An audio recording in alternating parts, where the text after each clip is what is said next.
क्रीं गुरुकृष्णाय नमः। जय जय शनिदेव, जय जय शनिदेव, जय जय शनिदेव। ओम नीलाञ्जनचयपख्यो रविशन्महाग्रह छायाया गर्भसम्भूतं वन्दे भक्ताशनैश्चरम्।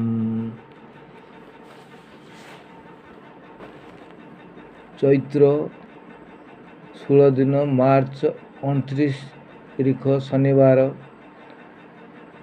समय रात्रि 9:55 समय। उत्तर भाद्रव नक्षत्र मीन राशि को शनि महाग्रहंकर संचार बा चलन हेब। यही चलन शनि महाग्रह चलन समय वृष, मिथुन, तुला, मकर राशि गोचर शुभ और चंद्र शुभ हेतु अति शुभ फल देवे।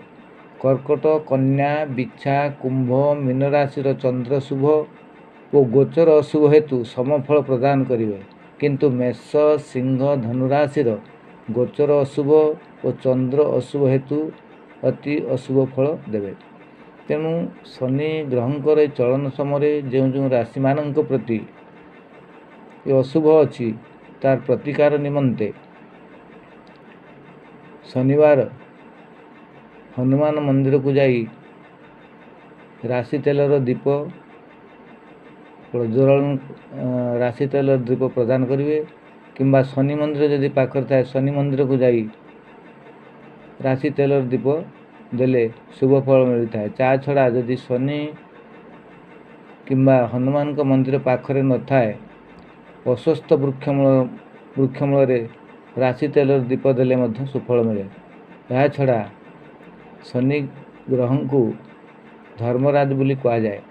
से प्रत्येक मनुष्य को तांकर कर्म फल प्रदान करी ताकू नीति नैतिक बाटरे परिचालना करने तत्पर थांती।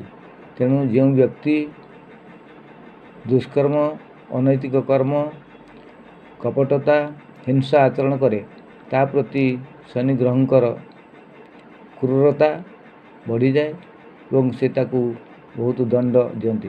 तेणु प्रत्येक व्यक्ति यदि निजर चलन ठीक रखिब, सदाचार नीति अवलंबन करिब, शनिवार रे नख चूल न काटिबा, आमिष भक्षण न करिबा एवं कला वस्त्र परिधान करिबा एवं गुरुजन माननकु आदर सम्मान भक्ति प्रदर्शन करिबा द्वारा शनि ग्रहंकर कृपा मिलता है। शनिंकर मंत्र जप कले मध्य सुफल मिलता है। शनि महाग्रहंकर गायत्री मंत्र ओं सं शनिश्चराय विद्महे छाया सुताय धीमहि तन्न सूर्य प्रचोदयात्। यही मंत्र को जप कले उत्तम फल मिले। यह छड़ा हनुमान 40 प्रत्यह पाठ कले शनि ग्रहंकर कृपा मिले। एवं यह छड़ा असहाय विधवा स्त्री लोकों को साहाय्य कले मध्य शनि ग्रह संतुष्ट होती। परिशेष प्रत्येक व्यक्ति यदि नीति नैतिकता भितर रही निजर कर्म संपादन करती एवं कपटता हिंसा आचरण न करती सेमानक जीवन सुखमय हेब और शनि महाग्रहंकर कृपा लाभ करेंगे। हरि ओम शांति शांति शांति।